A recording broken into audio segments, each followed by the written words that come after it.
प्रिय छात्र, आज हम कक्षा 10 की मनमोहरे गणित में प्रश्नावली 7A के प्रश्नों का हल समझेंगे। आज इस प्रश्नावली में हम लोग प्रश्न 1 से हल समझने वाले हैं।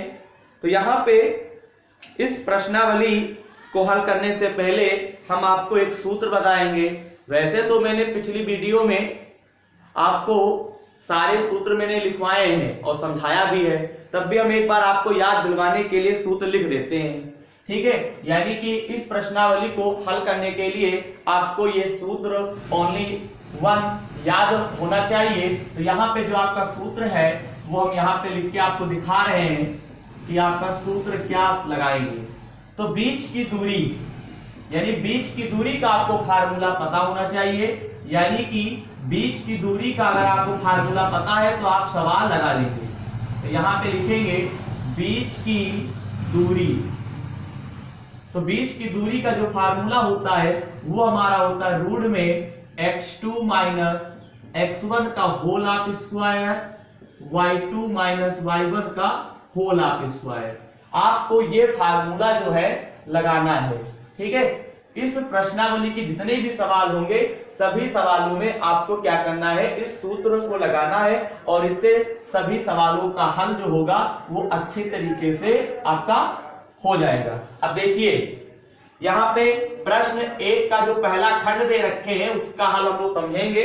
यहाँ पे हमें बिंदु दे रखे हैं, तो यहाँ पे देखिएगा, यहाँ पे लिखते हैं दिए गए बिंदु, यहाँ पे लिखेंगे दिए गए बिंदु। अब देखिए हमें बिंदु क्या दे रखे हैं, तो यहाँ पे दे रखे हैं दिए गए बिंदु कौन कौन से हैं, 4,3 तथा यहाँ पे दे रखे हैं 2,5 हैं। ये आपको बिंदु दे रखे हैं। और देखिएगा हमसे सवाल में यानी प्रश्न 1 जो कह रहा है निम्नलिखित बिंदु युग्मों के बीच की दूरी ज्ञात कीजिए। ठीक है, बीच की दूरी निकालना है। तो दिए गए बिंदु हमारा सवाल नंबर 1 का पहला खंड है, दिए गए बिंदु क्या है 4,3 तथा 2,5 है। ठीक है, अब यहाँ पे हम क्या करेंगे, पहले वाले को x1 y1 और फिर यहाँ पे क्या करेंगे x2 और क्या कहेंगे y2 मान लेंगे। ठीक है, x1 y1 और यहाँ पे x2 y2 कह देंगे। अब बीच की दूरी का फार्मूला लगा दो। तो यहाँ पे लिखेंगे अभीष्ट दूरी बराबर हम लोग लिखेंगे। ठीक है, तो यहाँ पे देखिएगा, या फिर आप वही लिख दो बीच की दूरी, इसको हम इंग्लिश में बोलते हैं डी से लिखते हैं। तो डी बराबर भी आप सूत्र लगा सकते हो। तो डी बराबर अगर लिखोगे तो x2 माइनस x1 का whole of square, y2 minus y1 का होल ऑफ स्क्वायर। अब यहाँ पे देखिएगा, यहाँ पे x2 के स्थान पे आप कितना लिखोगे, आप 2 लिखोगे। x1 के स्थान पे कितना लिखोगे, 4 लिखोगे। y2 के स्थान पे कितना लिखोगे, 5 लिखोगे। y1 के स्थान पे आप 3 लिखोगे। मेरी बात आपको समझ में आ रही होगी। बीच की दूरी को हम डी से लिखते हैं इंग्लिश में। 4 में से 2 को घटाओगे तो आपका माइनस का 2 बचेगा, पावर 2 लगा दोगे। 5 में से 3 को घटाओगे तो आपका कितना बचेगा, 2 बचेगा। अब यहाँ पे देखिएगा, यहाँ पे आपकी पावर कैसी है, यहाँ पे आपकी पावर सम है, यानी -2 का होल ऑफ स्क्वायर है। जब सम पावर होती है तो ब्रैकेट के अंदर जो माइनस का लिखा हुआ वो प्लस का निकलता है, यानी 2 के ऊपर 2 का मतलब काहे का हो जाएगा, 4 हो जाएगा। यहाँ पे 2 के ऊपर 2 का मतलब क्या होता है, 4 होता है। अब यहाँ पे 4 जोड़ दीजिए तो आपका कितना होता है, 8 हो जाएगा। अब 8 का आप वर्गमूल निकालो। तो यहाँ पे देखिए 2 चक्कू 8, 2 दूना 4, 2 एकम 2। यहाँ पे देखिए वर्गखंड के द्वारा निकालेंगे तो यहाँ पे जिसका जोड़ा बन जाता है उसे रूट के बाहर लिखते हैं, जिसका जोड़ा नहीं बनता उसे रूट के अंदर लिखते हैं। तो यहाँ पे 2 बार है, तो इसे हम क्या करेंगे, यहाँ पे 1 बार 2 बाहर आ जाएगा और 1 2 रह जाएगा, जिसका जोड़ा नहीं बना हुआ है उसे हम क्या करेंगे, रूट के अंदर लिख देंगे। तो यहाँ पे 2 रूट 2 आ गया। इसका मात्रक आप लिख दीजिए, चाहे आप इकाई लिखिए और चाहे मात्रक लिखिए। यानी डी का, यानी जो बीच की दूरी थी वो कितनी आई है, 2 रूट 2 इकाई आई हुई है। अब हम लोग सवाल नंबर 1 का यहाँ पे जो दूसरा खंड दे रखे हैं उसका हल हम लोग समझेंगे। तो यहाँ पे देखिएगा दूसरा खंड देखते हैं क्या दे रखे हैं। तो दूसरे खंड में हमें बिंदु दे रखे हैं, केवल बिंदु बदले हुए हैं। तो यहाँ पे लिखेंगे दिए गए बिंदु, यहाँ पे लिखेंगे दिए गए बिंदु। तो यहाँ पे देखिएगा दिए गए बिंदु, और बिंदु कौन कौन से वो देखिए, यहाँ पे दे रखे हैं 2,0 तथा और क्या दे रखे हैं -1,4 है। अब देखिए पहले वाले को x1 y1 फिर क्या कहेंगे x2 y2 कहेंगे। अब यहाँ पे हम लोग क्या करेंगे, सूत्र लगा देंगे। तो यहाँ पे लिखेंगे x2 माइनस x1 का होल ऑफ स्क्वायर प्लस यहाँ पे क्या लिखेंगे y2 माइनस y1 का होल ऑफ स्क्वायर। अब यहाँ पे हम लोग सूत्र लगा देंगे। x2 के स्थान पे आप -1 लिखोगे, x1 के स्थान पे 2 लिखोगे, y2 के स्थान पे आप 4 लिखोगे, y1 के स्थान पे आपका 0 हो गया। यहाँ पे d बराबर आप निकालिए, तो -2 -1 कितना होता है, -3 होता है, क्योंकि माइनस माइनस जुड़ जाते हैं लेकिन चिन्ह जो होता है माइनस का ही रहता है। 4 यहाँ पे लिख देंगे तो यहाँ पे आपका 4 का स्क्वायर होगा। आगे देखिएगा, यहाँ पे देखिएगा 3 यानी कि 3 माइनस का है ब्रैकेट के अंदर और उसकी पावर 2 लगी है। सम पावर जब भी होती है प्लस का निकलता है, तो 3 के ऊपर 2 का मतलब कितना हुआ, 9 हुआ। 4 के ऊपर 2 का मतलब कितना हुआ, 16। तो 16 और 9 कितने होते हैं, 25 होते हैं। 25 का अगर हम डायरेक्ट अगर हम यहाँ पे वर्गमूल निकालें तो यहाँ पे क्या निकलेगा, यानी कि आपका वर्ग 5 निकलेगा। क्या निकलेगा, 5 निकलेगा। ठीक है, 16 और 9 होते हैं 25, 25 का वर्ग क्या निकलेगा, 5 निकलेगा। तो यहाँ पे d का मान हमें कितना प्राप्त हुआ, 5 इकाई प्राप्त हुआ। ठीक है, इस प्रकार से सवाल नंबर 1 का जो दूसरा खंड था उसका भी हल कंप्लीट हुआ। ठीक है, यानी कि बीच की दूरी का जो फार्मूला यहाँ पे इस प्रश्नावली में है 7a में, x2 माइनस x1 का whole of square plus y2 minus y1 का होल ऑफ स्क्वायर, अगर आप ये सूत्र याद कर लेते हैं तो यानी 7a पूरी प्रश्नावली आप अच्छे से हल कर सकते हैं। पूरी प्रश्नावली इसी सूत्र पे आधारित है। ठीक है, अब चलिए हम लोग आगे देखते हैं। सवाल नंबर 1 के दोनों खंडों का हल जो था वो कंप्लीट हुआ। अब आगे देखते हैं। तो यहाँ पे देखिए सवाल नंबर 3 का हल हम लोग देखेंगे किस प्रकार से होगा।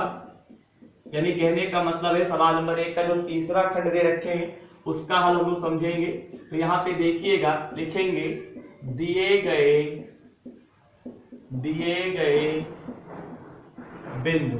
तो दिए गए बिंदु कौन से हैं आपके, 2a, a दे रखा है और कौन सा दे रखे हैं, तथा -a और फिर माइनस का आपको 3a दे रखे हैं। ठीक है, ये आपको बिंदु दे रखे हैं। अब देखिएगा यहाँ पे क्या करेंगे, x1 और दूसरे वाले को क्या करेंगे, y1 मानेंगे। फिर यहाँ पे x2 और फिर क्या करेंगे, y2 मानेंगे। तो बीच की दूरी का फार्मूला लगा देंगे। तो यहाँ पे आपका सूत्र क्या होता है, x2 माइनस x1 का होल ऑफ इसका बीच की दूरी को d से लिखते हैं और प्लस का यहाँ पे लिखेंगे y2 माइनस y1 का होल ऑफ स्क्वायर। अब यहाँ पे देखिएगा हम यहाँ पे क्या लिखेंगे, x2 है, x2 के स्थान पे -a लिखेंगे तो माइनस का a हो गया। x1 के स्थान पे क्या लिखेंगे, 2a लिखेंगे। अब यहाँ पे y2 है, y2 के स्थान पे क्या लिखेंगे, माइनस का 3a। y1 के स्थान पे क्या लिखोगे, a लिखोगे। अब आगे देखिएगा d बराबर जब निकालते हैं तो माइनस का 2a माइनस का a कितना होता है, माइनस माइनस जुड़ जाता है लेकिन चिन्ह आपका माइनस का ही रहेगा। यहाँ पे माइनस का 3 है, यहाँ पे a, तो माइनस माइनस आपका जुड़ जाएगा लेकिन चिन्ह जो होगा वो माइनस का ही रहेगा। अब यहाँ पे देखिए पावर कैसी आपकी सम है, तो यहाँ पे आपकी पावर जब आपकी सम है तो ब्रैकेट के अंदर जो माइनस का लिखा हो प्लस का निकलेगा, यानी कि आपका ये वाला प्लस का निकलेगा। यहाँ पे जो स्क्वायर है 4 के ऊपर आएगा तो 16 हो जाएगा, 16a स्क्वायर हो जाएगा। यहाँ पर भी ये माइनस का 4 है, प्लस का निकलेगा तो यार 2 जो 4 के ऊपर आएगा तो 16 हो जाएगा और यहाँ पे 16a स्क्वायर हो जाएगा।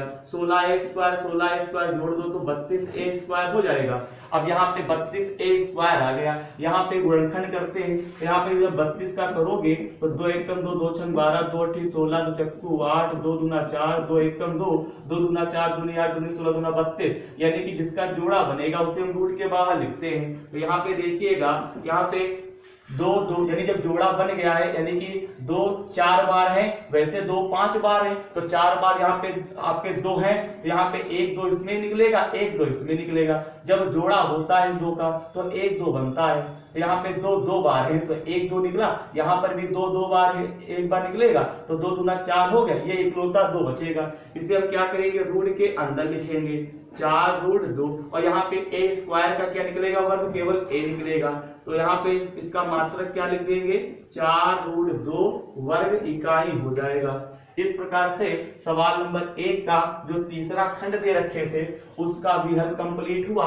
अब हम लोग यहाँ पे आगे देखते हैं। तो आगे देखिएगा, सवाल नंबर 1 का चौथा खंड, पांचवा खंड, छठा खंड, ठीक है, और आठवां खंड आपको होमवर्क में दिया जा रहा है। अब हम आपको सातवें खंड का हल समझाने जा रहे हैं। कौन से खंड का? सातवें खंड का हल हम आपको समझाएंगे। तो यहाँ पे देखिएगा, यहाँ पे आपको दिए गए बिंदु दे रखे हैं। यहाँ पे लिखा हुआ है दिए गए बिंदु। तो यहाँ पे पहले बिंदु लिखेंगे, सॉल्यूशन में लिख देते हैं। यहाँ पे लिखेंगे दिए गए बिंदु, दिए गए, यहाँ पे बिंदु क्या दे रखे हैं वो देखिए। यहाँ पे बिंदु दे रखे हैं A, B तथा और क्या दे रखे हैं -a, -b है। ये आपको बिंदु दे रखे हैं। इसको x1 मानोगे, y1 मानोगे, x2 मानोगे, y2 मानोगे। अब यहाँ पे हम लोग बीच की दूरी का सूत्र लगाएंगे। तो यहाँ पे क्या लिखेंगे, x2 - x1 का whole of square, y2 - y1 का होल ऑफ स्क्वायर। यहाँ पे देखिएगा x2 के स्थान पे हम क्या लिखेंगे, -a लिखेंगे, क्योंकि यहाँ -a दे रखा है। x1 के स्थान पे हम a लिख देंगे, y2 के स्थान पे -b और y1 के स्थान पे केवल b। यहाँ पे माइनस माइनस जुड़ जाता है तो आपका चिन्ह जो होगा माइनस का ही लगा रहेगा। यहाँ b भी जुड़ जाएगा लेकिन चिन्ह आपका काहे का रहेगा, माइनस का रहेगा। होल आप स्क्वायर कर देंगे। अब आगे देखिएगा, -2a -2b, पावर आपकी सम लगी है, प्लस का निकलेगा। ये वाला स्क्वायर 2 के ऊपर आएगा तो आपका 4a² हो गया। यहाँ पर भी आपका 4b² बनेगा। अब हम यहाँ पे क्या करेंगे, दोनों में कॉमन ले लेंगे। 4 आपका कॉमन मिलेगा तो a² + b² हो जाएगा। जब आप 4 कॉमन ले लिए तो 4 का वर्ग क्या निकलेगा, 2 निकलेगा। और रूट के अंदर आपका क्या बना रहेगा, a² + b² आपका बना रहेगा। यही आपका क्या हो जाएगा, आंसर हो जाएगा। इसका मात्रक क्या लिख दिए, वर्ग इकाई लिख देंगे। ठीक है, तो इस प्रकार से सवाल नंबर 1 का जो यहाँ पे खंड 7 दे रखे थे उसका भी हल कंप्लीट हो गया है। ठीक है, अब देखिएगा शेष सवाल आपको होमवर्क में करने हैं। एक बार हम आपको फिर से बताना चाहेंगे, वो ये है कि आपको सवाल कौन कौन से होमवर्क में दिए गए हैं। तो देखिएगा, सवाल नंबर 4 यानी सवाल नंबर 4 आपको होमवर्क में दिया गया है। सवाल नंबर आपको जो है और कौन सा दिया गया है, सवाल नंबर 5 आपको होमवर्क में दिया गया है। सवाल नंबर 6 आपको होमवर्क में दिया गया है। ठीक है, और सवाल नंबर आपको 8 जो है होमवर्क में दिया गया है। ये आपको 4 सवाल होमवर्क में दिए गए हैं। ठीक है, और मैंने जो है यानी कि सवाल नंबर 1 के टोटल खंड 8 दे रखे थे, जिसमें से 4 खंडों का हल मैंने आपको अभी बोर्ड पे समझाया हुआ है। और शेष यानी कि शेष जो आपके 4 खंड रह गए हैं, यानी कि चौथा, पांचवा, छठा और 8वां, इन खंडों का हल आप स्वयं करेंगे, क्योंकि इन खंडों में कुछ कठिन नहीं है। केवल संख्याएं दे रखी हैं, आपको x1 y1 x2 y2 मान लेना है और बीच की दूरी का फार्मूला लगा देना है और आपका आंसर आ जाएगा।